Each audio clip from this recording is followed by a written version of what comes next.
Heartland Flags and Gifts presents Legends and Listeners with Scott Dochterman and Chad Leistikow. Fly 'em high and fly 'em proud. Find your flag at heartlandflags.com. Breaking down the Big Ten from the Channel Seed Studios, this is Iowa Everywhere.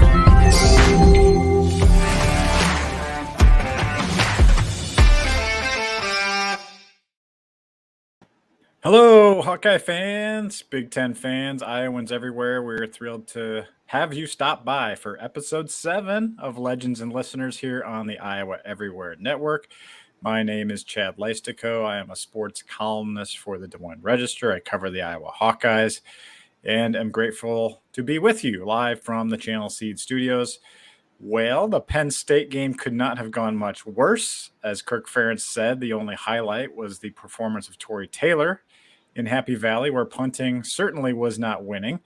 31-0 loss, and a lot of pieces to pick up on both sides of the ball, particularly on offense. Scott Dochterman of The Athletic, my friend, good to see you. I'm not sure if you want to dive into this like an autopsy, but we did. But I'm wondering if we did witness the time of death on this Iowa offense once and for all. Well, that's certainly an opener, Chad.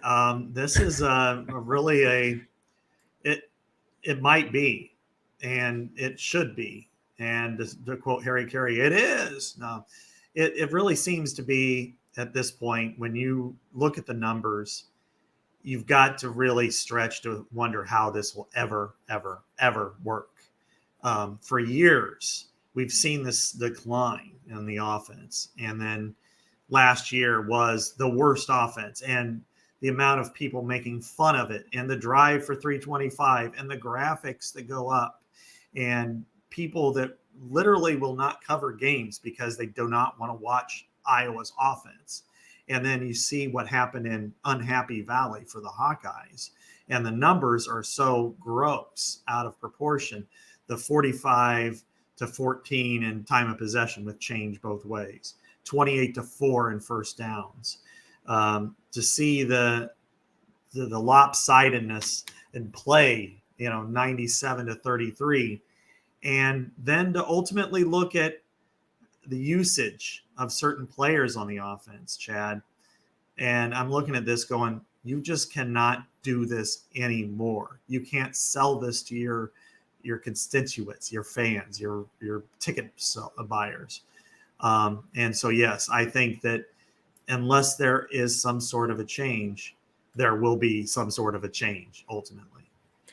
Yeah, and great setup there. We are going to get into this offense in our main topic of the show in a much deeper fashion, but definitely have heard from the fan base after this one. I mean, I don't know. I feel like we've heard "I'm done" before from Iowa fans, and that's not a criticism. That's all fan bases, I think you and I are about the same boat with our pro team, and we vowed we would not bring up the Chicago Bears this week, so sticking to the Hawkeyes here.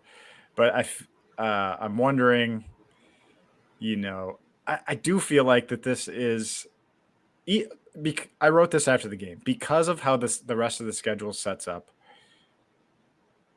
There's not another signature game opportunity, etc. Yes, you could go win the West, and we're going to get to that too. But this was the evidence. I mean, you look at 42-3 to Michigan in the Big Ten championship game, 54-10 to Ohio State last year, 31-0 to Penn State. These are the three giants in the East. You scored 0 offensive touchdowns in 12 quarters. So that is enough evidence. And it does not seem to be. That's where I think the frustration is, because for years, Scott, we talked about in 2019 and even in 2020. This team might have been able to match up in the Big Ten title game, but going back to our conversation before the season on Iowa Everywhere, can Iowa compete in the Big Ten title, not just get to Indy? It just doesn't feel like even in these next 8 games they could get to that point to me. Now, obviously, they're going to have a chance to prove differently, but that's kind of where I think the fans are right now too. They've reached their max when it comes to anger and vitriol because it's been the same thing over and over and over again, Chad. I mean, this is an off season where they invested heavily. They went to free agency and got a quarterback out of the free agency market. They went and got wide receivers. They got a good tight end. They got, offensive linemen who don't start, but still, they invested heavily in that market to bring athletes in because why? Because it was the players that were the problem the last couple of years. It wasn't the scheme. It wasn't the play caller. It were the players. So you have a new quarterback, one with a great pedigree, one who completed 64% of his passes on a championship team 2 years ago that fit all those things. We saw a maturing offensive line. That's what we heard. Well, they're much better shape now. They're more veteran. Wide receivers because they couldn't stretch the field and the other ones had left. And here we are. What is the same element? It's the scheme, it's the head coach, and it's the offensive coordinator. It's the play callers. And I've talked to many fans who aren't the vocal fans, aren't the ones on Twitter that'll complain, even if it's, Nate Stanley throws 5 touchdowns. Well, it wasn't 8, against Iowa State, things like that. I've heard from a lot of fans who've said, I'm just tired of this. I don't, you want to be entertained. It's a sport. It's fun. It's what people do. And 13-10 victories, are dissatisfying. Just like 51-44 basketball games are dissatisfying. And to reach this point and to feel like, yeah, they could still go to a bowl game. Maybe they'll go to Indianapolis, but they're not going to compete. And this just isn't an entertaining brand of football, that they've reached that point. And to me, it's a tipping point between anger and apathy. And if they go out and, let's say they win this week, we can talk about that, but I expect they will. But what if it's 16-10? And then what if they beat Purdue and it's 23-14? And that's just not going to be enough for this team, this program, for these fans who have bought every season ticket. And I think right now they are reaching that dangerous juncture of between anger and apathy. And if that doesn't get straightened out very soon, it could be a very detrimental situation for this whole athletic department, not just the football program. Sky did a great job outlining problems. We're going to get to solutions later in the show, potential solutions. But as you mentioned, Iowa comes home for a night game at Kinnick on Saturday. It's going to be sold out, and that means you'll need your blackout Hawkeye gear. So this is a good time to remind you that Legends and Listeners is always brought to you every Thursday by Heartland Flags and Gifts, which offers free shipping anywhere in the U.S. and always has fresh products. Nearly every team, every sport, and every flag. Visit our friends online, heartlandflags.com, or in-store at 3719 Southwest 9th Street in Des Moines. Scott, there was a play disparity of 97-33 on Saturday in Happy Valley, which to me was the most staggering statistic of all the statistics, because it's not like Penn State was running hurry up either. I mean, if they had run hurry up, they could have run 120 plays. Yeah. So I do want to talk about the defense, and I'm not, certainly the offense is the big elephant in the room. We already touched on that, but let's talk about the defenses. We're just going to do one appetizer topic today so we can have more time for our entree. And my question is this, Scott. 4 games in, does Iowa have an elite defense, or is it just merely good? Because this team is not creating turnovers, 3. It is not creating sacks, 3. It is not getting off the field. Even with a 63% third down rate, they're still giving up 4th downs. So teams are figuring out the death by paper cut strategy does work against Iowa. I guess that's where my concern is. How would you answer that question? I still think they're a very, very good defense, but elite was what we saw last year. And, one statistic that really jumps out at me that suggests that it's still very, very good is they've only allowed 4.2 yards per play, which is 7th in the country. And last year they led the country at 3.99. Those are great numbers, fantastic numbers. Both obviously last year's was, but this year's is still very, very good. But they were unable to get off the field against Penn State. We saw how they were able to use that. And as you said, there wasn't any hurry up. It was just they were attacking. And what is that detriment? What's that big donut hole in the defense? And it's disruption in the pass game. That's what they had last year. They had 37 sacks. This year they have 3.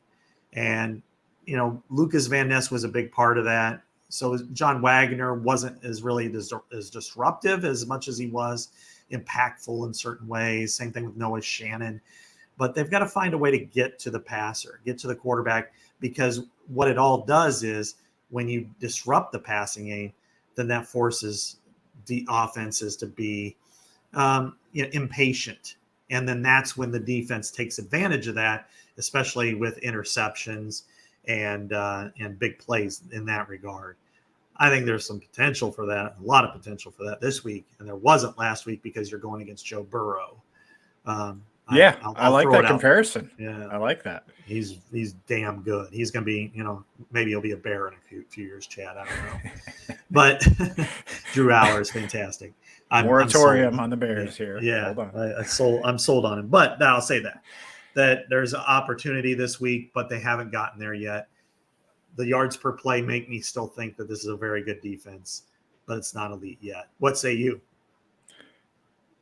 I'm with you. The trust level I have in Phil Parker is 10 out of 10. Mm-hmm. The trust level I have with the offense is about a 1 out of 10. So I believe that these issues will get fixed. A couple of players we're talking about, Xavier Wampa actually said this. I'm going to paraphrase it here. It's in my column for Saturday's newspaper. But basically, they've realized what teams are doing to them, which is they're taking what Iowa's giving them. We saw Iowa State even do that. They ran 76 plays to Iowa's 51, and that was smart. Iowa's at a 20 play per game disadvantage right now, and that's why the defense looks worse than it is. And that's not going to be sustainable, Scott, the whole year. So what Xavier Wampa says, we've noticed that. We've made some adjustments. We're excited to play on Saturday. So I don't know what that is, but I believe in Phil Parker to tweak something when needed. Seth Wallace, Kelvin Bell, those guys, to make an appropriate change. And I also think Phil is going to continue to bank on the fact that they're not facing Drew Aller every week the rest of the way. I mean, who's the best? Tell me, who's the best quarterback Iowa's going to face the rest of the season? Tanner Mordecai? Is that the best? Maybe. Yeah. Hudson Card, maybe. Yeah, maybe. I don't know. Yeah, I don't either. That's what I mean, seriously, it's you look at up and down the lineup, and they're all transfers basically in the Big Ten West, except for Ethan Galikanakis from Minnesota. But they're all the same boat. They're all been inconsistent. So that's what I mean. So the old tried and true system of counting on the opponent to make a mistake, I think, still will prevail. I think, but I like the fact that I'm hearing, hey, we need to make a few adjustments. And I think you could, if teams are going to do that, Scott, tell me what you think about this. I wouldn't be opposed to rushing 3 and putting 8 guys in coverage. If you're not going to get there, if they're going to throw a quick game, cover everyone. Just blanket cover, rush 2. I mean, just make I'm serious. Something different. And someone else brought this up to me, and I thought it was a really good point. I don't think the linebacker, Jack Campbell obviously was a unicorn. I don't know if the linebacker speed is where they're very, very solid, but I don't know if the speed is there to be blitzing those guys as much. Maybe that's part of it too. Good point. I haven't really thought about that. I do think that Nick Jackson is capable of providing the Seth Benson piece. Seth was very good and efficient as a blitzer and as a pass rusher. Got a lot of hurries last year. And hurries matter. And I think Nick Jackson's capable of that. And right now I'm giving him a little more benefit of the doubt because I think he played really well last week, played really hard, and he's learning and he's getting better at a very fast rate. Jay Higgins is, to me, been a godsend to this defense, doing so many things well. He's not Jack Campbell, but nobody else is either that I've ever seen in Iowa history. So I think he's playing really, really well. But I do agree with you that, maybe it is a little bit of the coverage. Maybe it is the fact that they gave a lot of cushion. They did give a lot of cushion at Penn State. They did do that some at against Iowa State too. Almost like, and the weird part is, Chad, that this is the week where you do want to give a little bit of cushion because the only thing Michigan State can really do is hit the big play in the passing game. Noah Kim's pretty decent at it. They got a couple of good receivers who are, really high yards per catch ratios. Reminds me a lot of Indiana a couple of years ago when Penix was there. I thought Penix was better than Noah Kim, though.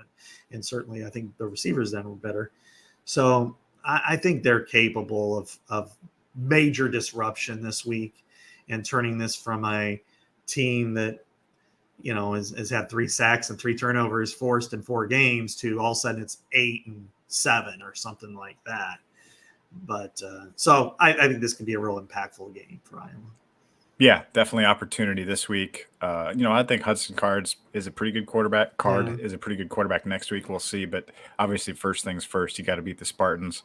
And I just wonder eventually, teams still aren't – I guess Penn State did a little bit, but they aren't really throwing at Cooper DeJean. And you want people to throw at Cooper DeJean. So I just wonder if – I don't know. Maybe you slide him to Cash periodically. Just try a package with him at Cash.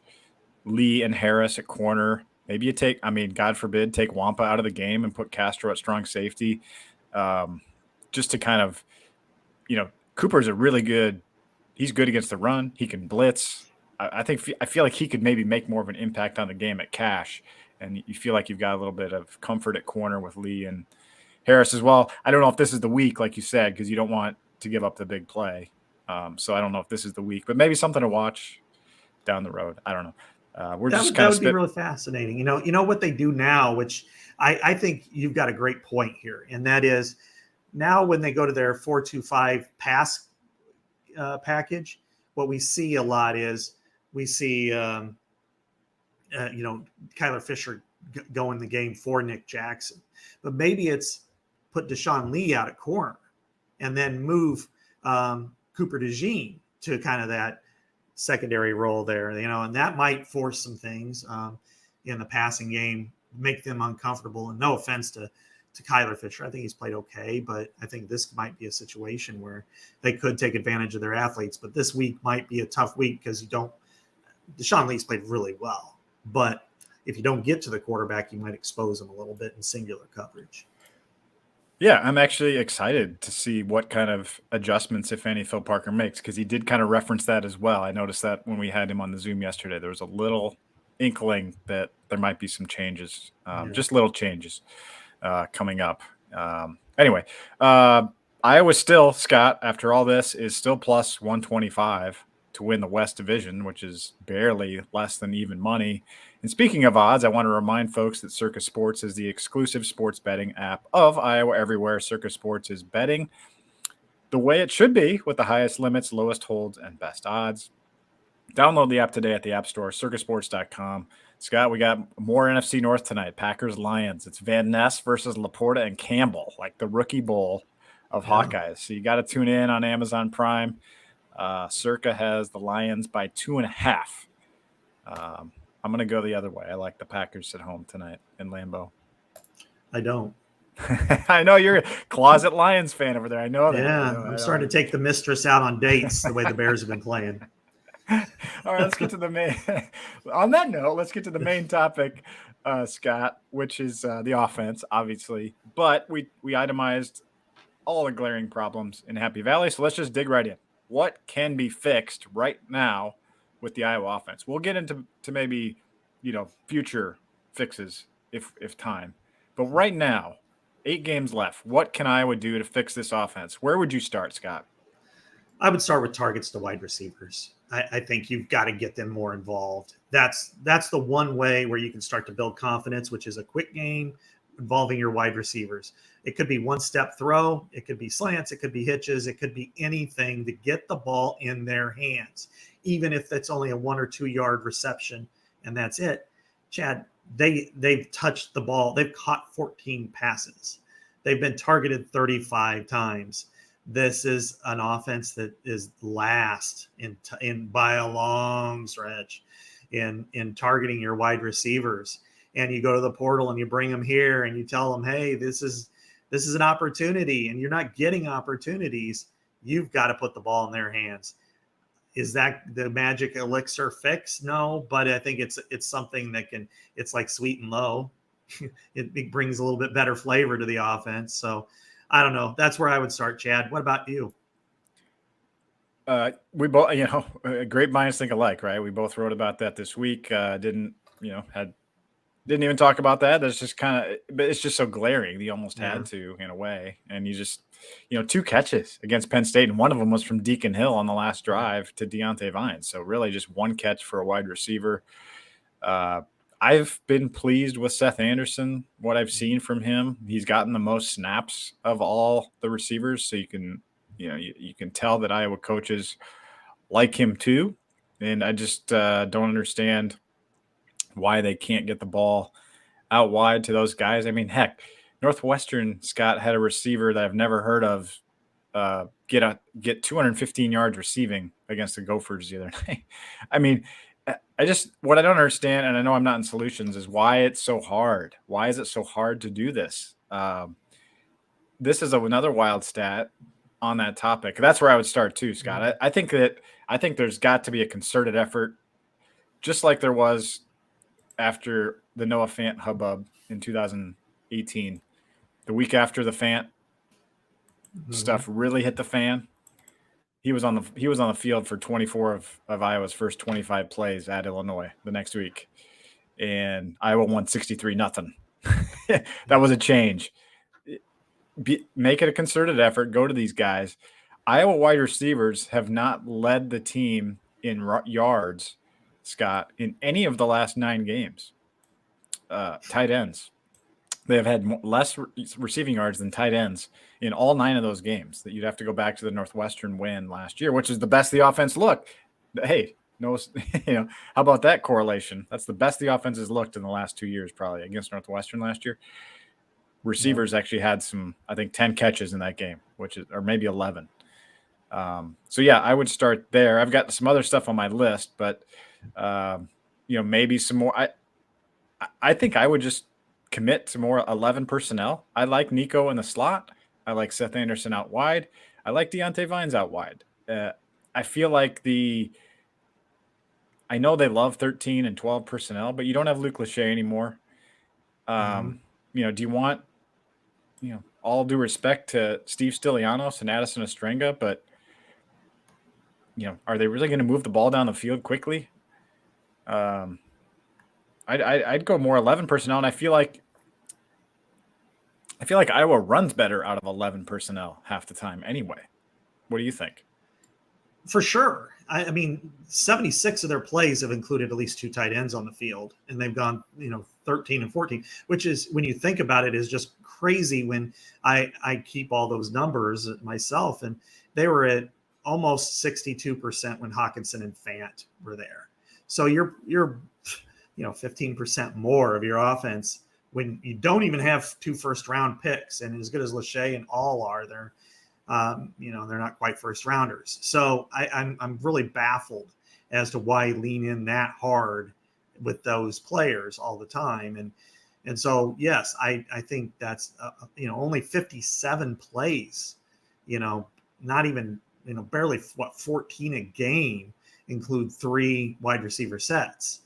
That's got to be higher. I mean, you've got to get those people on the field. And you're right about a lot of the cases when you run out of 11, even though you're removing a physical blocker, but you're spreading the field. And especially when you're running zone, that's what you want. You want a wider field. You want an ability for cutback lanes, for speed to be you can't run effective zone out of that kind of physical battlefield. And now they've run a lot more gap than usual, and that there's some impact there, but it's just not going to work. And the running numbers suggest that, especially last week. And then in the big picture, you've got to stop the flow of wide receivers leaving this program. For over the last 10 years, Iowa recruited 24 freshman wide receivers. Of that group, 13 transferred. 2 switched to defense, 1 medically retired, and another, Brody Brecht, with baseball only. 3 remain on the roster, and only 4 have exhausted their eligibility while at Iowa. And you think about that. I mean, that's Brandon Smith, that's Amir Smith-Marset, Max Cooper, Matt Vandenberg. And then you got three guys now, which who knows? Jacob Bostic's one of them, Deontay Vines, Nico will, he'll add to that group. But only 4 of those players got 90 catches in their careers. So, and then you're chasing away guys, that have transferred, that have walked on. Charlie Jones, we obviously know about, went from 21 catches to 110. Oliver Martin, which this team could have used. Tyrone Tracy, who's transferred and now it's kind of a jack of all trades that they liked initially. You've got to start leaning on that. This is a different game than it was 20 years ago, and they're playing it like it's still 2002, and Dallas Clark is the tight end.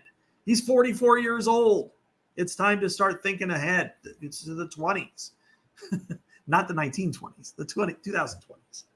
Yeah, you touched on a point that I think is very valid. Is you got these transfer receivers to come here this year with kind of the promise, or at least the hope of change, with McNamara and his comments, which have been, resurfaced this week, about throwing the ball all over the place. Please tell us we're the worst offense.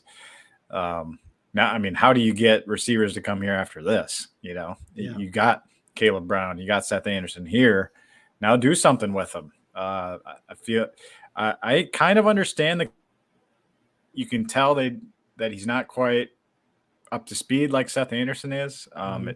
But still, I'd like to see him, force feed him that first catch. Just give the crowd something to cheer about, even if it's a 6-yard play or a tunnel screen, something like that.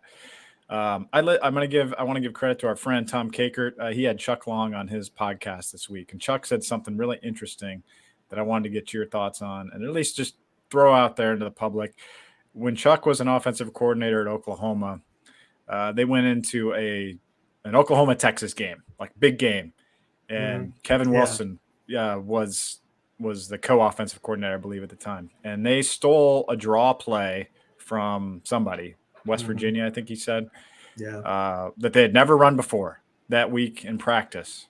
And they ran it. He said they ran that draw play on its own for 150 yards in that game. And they won the game, Oklahoma over Texas, the Red River rivalry, right? Not the shootout anymore. But anyway, I just wonder if Brian Ferentz, John Budmeyer, you got so many analysts these days. Are you trying to steal stuff from other playbooks? Are you trying to implement anything? Or is it just, we do what we do. We need to run the ball when everyone knows we're going to run the ball. That's getting old, man. Let's see something creative. Let's see something different in the playbook this week that Michigan State's not ready for. I mean, it seems obvious to me that when your offense is this bad, what's the harm in trying something different? Well, you know how this fan base responds, Chad, to change and difference. They love it. They live it. I remember when Marshall Kane ran a fake field goal. It didn't even work, but everybody gave him a standing ovation back in 2015 against Illinois State. That's the same situation here. If on the first play of the game, if they ran a flea flicker and Caden McNamara throws it 60 yards down the field to Seth Anderson, and even if it's incomplete, what are they going to do? They're going to stand and cheer. And you know what the players are going to do? All right, we're aggressive. We're attacking. We're doing something different. That's an energy play for everybody, even if the next play is 2nd and 10. And I think that's what they've got to do here. And I listened again, and Tom had a great podcast, one of the better ones I've heard with Chuck. And Chuck tried to offer solutions, and a lot of them, even though I think his ideas are great, they're not going to be implemented. Like switch the play caller. That would be the best one of all, but that's not going to work. I think in this case, it's probably just do something that they're not prepared for and try to energize your team. I don't know what you thought, body language, expressions the other day. I did not at all think that anything was positive there. I saw a down team, no confidence, and asking both Nico and especially Cade, they deferred. They were like, well, ask the ask the coach. I'm not a coach. I'm a quarterback. That's basically saying, hey, that's out of my hands. And when you start to get to that point, then the finger pointing is very close. So I really am concerned. And so they've got to either get with it and do something different and energize this team, or they could lose their team, and all the advantages that their schedule brings could be for naught coming up. Yeah, I mean, we think about it somewhat sometimes from the fans' perspective. Like the fans want to see more, but you're right. The players want to see something. Mm-hmm. You want to give them something to believe in, to invest in for these next 8 weeks when they're in the weight room. And I know the culture is great, and they got great leadership, whatever. But if you're not producing on the field, I hate to bring up the Bears again, but what are they playing for in these next 14 games? Like, it's already starting to get tough. So give them something to buy into. Hey, we are willing to change course. And I just feel like it's just been too stubborn under this offensive coordinator to not do anything different. And then heck, going back to the spring press conference with Brian, it was like, no, we're not going to change anything. Why are the players telling you that? We're going to do the same stuff. We're going to do it better. I mean, it's like, okay, well, it's not working. So, and your job is on the line right now. And frankly, the Gary Barta clause is starting to look better and better as an insulation, because Kirk Ferentz is not going to fire his son. So it almost gives you a little bit of hope if this does tank, that at least there will be a change in that respect. Let's talk about the drive for 23-25 just a little bit here. I don't know if you're wanting to go there. 85 points now through 4 games. We'll keep tracking it, obviously, but they've got to score 65 over the next 2. It'd be hard to get 40 this week, probably. You never know, but 65 over the next 2 weeks at home to get back on pace. So it doesn't look good right now, Scott. I mean, you're a couple 10-7 games from not having a shot even to get into 300, let alone 325. How do you feel like this dynamic's going? Because he said this week he's not changing the play card. Not a surprise, but it's going to be Brian's show here. I look at it as I'm not a fan of the drive for 325. I wrote about that last week. I'm going to stick with that's a metric that it's arbitrary, and in some cases it's a detriment to the program. However, and I do think overall I'm probably more concerned, as long as victory's number one, but I'm more concerned with the yardage output than I am the actual point output when it comes to that, because I think if they can move the ball, and even if it results in 3, but if you can get from the 25 to the opponent's 27 and then kick a field goal, you're okay, versus what they're doing now, which isn't anything. And so, but if they're going to come across as arrogant and stubborn as they have forever, that served Kirk well for his career, at least the stubborn part and the loyal part, and be effective. But if you're going to continue to go down this path, you're going to give fans and a new athletic director a reason to say, I'm done. I am just done with this. I can't do this anymore. I can't watch 16-10. It's just, you need something there. And there seems to be this frustrates me. This part does, Chad, that there seems to be such a much higher standard for the defense than for the offense. Like everything, it's a false equivalency, in my opinion. When you walk into a press conference and it's a team loss and, we gave up a big play, or we shanked a punt, or we missed a field goal, and you're equating that with 5 or 4 first downs the other day, or 76 yards. It's not the same, and losing 31-24 would have felt a lot better than even losing 10-7. So I guess that's where I'm leaning here, that they've got to do something. I'm not saying it's drastic, but they've got to do something and change something, or it's gonna be a bad conclusion for everybody. Because I didn't see enough out of Cade McNamara. I don't think he's going to be the good soldier that Spencer Petras was, and just salute and do whatever they tell him to do. Because he came here for a reason, and it's not to lose or even to win in some of these games. Oh man, yeah, lots to unpack there. Speaking to solutions, we've heard a lot of fans upset with George Barnett. Like what has he done in these 3 years? And I realized that I don't know where I am on that. I think where I am is that I believe Kirk, that he is a good coach, because I go back and I look at the numbers again. I did it today, Scott. This has not been a good running game since 2009. Since the Sean Green season, here are the yards per carries, okay? I'm going to read them off to you, 14 of them. 3.27, 4.3, 3.95, 3.65, 4.31, or it might be 2.1. I can't read my own writing. 4.12, 4.48 in 2015, 4.45 in 2016. That's getting Those to are acceptable good. Those levels. are fine. Yeah. 3.76, 3.95, 3.95, 4.62. Great. Yes, pandemic year though.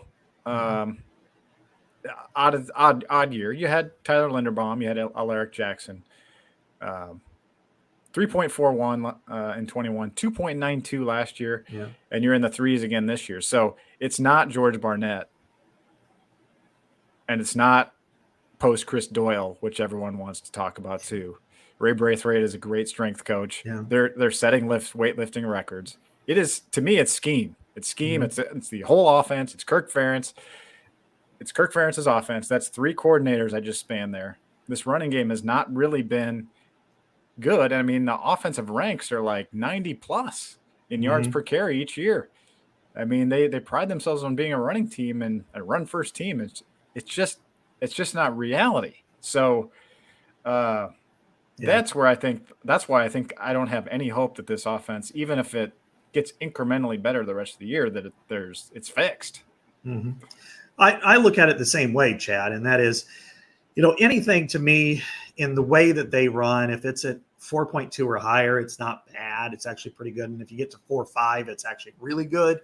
But the fact is, when you start to compare them and their style and the physicality with which they want to play to, say, Minnesota and Wisconsin, well, why can't you do it that way? They get the same athletes you do. They have the same tenets and principles and philosophies, and yet they run it at such a higher rate, 5.5 yards per carry, or, and we've seen it with Minnesota,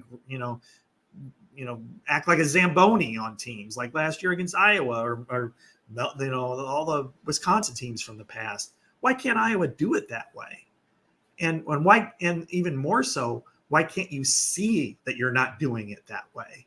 I mean, what is your blind spot to this offense, and why is it not changing? And I hate to say this, and this may come across as rough, but Kirk Ferentz is a Hall of Fame coach. I fully agree when I will argue with people who say that he's not. 200 plus wins, one of the best coaches in Big Ten history. But there's a reason why he's not considered an elite level head coach, not a Bill Snyder, everybody south of Nick Saban, but he's in, it's because he hasn't evolved as an offensive mind, as a philosophy over his tenure. He hasn't changed when things needed to be changed back 10 years ago. He's changed off the field. New Kirk in 2015, the stuff with the racial issues a few years ago. He's made great changes and strides then.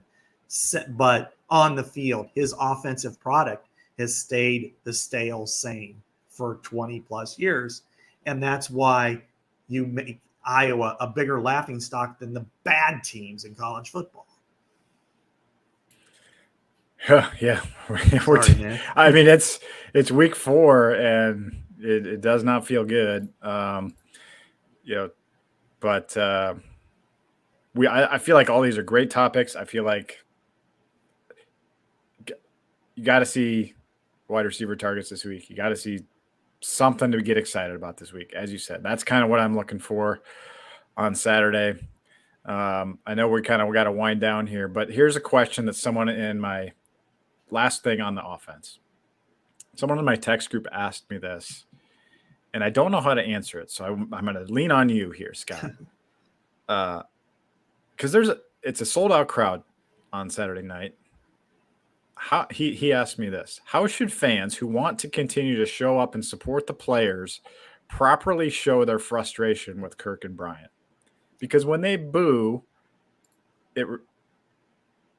in the offense, we know they're not booing. Well, sometimes maybe they were booing Petrus, but for the most part, I think we know that they're booing the coordinator, right? Yeah. So, but how do you properly? I don't know. How would you answer that question? That is the most difficult question of all, because I know I can't think of a good answer. Because you don't because want you're showing up. You want to show up. You want to see the team. You want to support the team. You like the players, right? You like your team. I mean, you want to be there. Iowa football is bigger than wins and losses to people. Yeah. It's a part of who they are. I mean, people play the Iowa fight song at their funerals, or on Iowa, or at their weddings, and they in heaven there is no beer. I mean, it is a culture. It's why we do what we do. Otherwise, we wouldn't do it. Yeah. It's so important to people, and they want to be at the games, and they want to be enthused, and and people, we got to give them credit. They understand they're not going to win every game.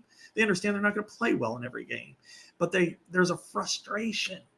I've heard it from people who normally are just kind of the silent majority of Iowa fans who, they get over the losses, and within a couple minutes of the game, turn the game off. Well, shoot, they lost, and move on with their lives. But they're like, I can't take this anymore, and I don't know how they express it, Chad. I'm the same way you are, because they want to support the players. They like the players. They love the black and gold. They love being there. They don't want to just say, well, I'm not going to show up then, and that's the hardest part. And how they get to that frustration level, I would just say the same thing I always did before. Send an email to the athletic director. Yeah. And you've got a new voice at the top, and you've got, I just don't see, I don't know. We'll see where this goes, Scott, I guess. It's hard for me to imagine a world where Iowa averages, we talked about this, like, hey, they're going to go 10-2 and 24 points. They'll bring back Brian, right? Yeah. I don't know, man. I don't know. I think that would be about the least popular thing that Beth Getz could do in January of 2024 in her first step as athletic director, So Right. It'll be interesting to see where it goes. Let's wind down now with some Big Ten talk and Iowa talk. After all this discussion, Scott, Iowa has 5 of its next 7 games at home, and it might as well be 6 of 7, right? Because there's a neutral game at Wrigley Field, and I don't know many Wildcat fans that are going to be there. I've heard from a lot of Hawk fans that are going to be there. So opportunity is there to still have a decent season. I think everyone assumes like, we'll still go 9-3, 10-2, whatever. But what if they don't? What if they don't go 9-3, 10-2, Scott? What if it's 7-5? I don't know. With this schedule, I mean, it's really the equivalent of 2006, where they were ranked like 13th, and then they lost to Ohio State. It was, I think game day was it was last time game day was there. 4-0, they got beat. And then after that, I think they started 5-1, and then ended up, 1-6 down the stretch with a team that was capable of winning way more than what they did. It would be, if they were to, that's the type of bowl game you go to and nobody wants to go to. I mean, it's bad news. And I don't know if this is, if they went down that path, heck, even if they go like 9-3, it means they got to lose 2 games, to at least one, probably to a rival. And somebody else is going to Indianapolis, and how do you view the season then? I don't view it very highly, that's for sure. So I think if it's anything other than getting Indy, and I'd still suggest blowing it up offensively. I think that's the path to go. If I was in favor of, if I had a choice, I would say put John Budmeyer in as the play caller now, and if that means demote Brian to analyst or something, I would do it, because it seems like there's no confidence right now on offense. And this has been the same thing over and over again. And we know there's confidence that Cade has in John Budmeyer. And that's what I would do. Right. But, I think any kind of changes will be welcomed, especially if it's not, Ferentz family running the show, other than the head coach. Well, obviously, he said Brian's going to call plays this week, and I know we're getting a little long here, but this topic is so important. Yeah. But do you pull that card out. Here's what I think.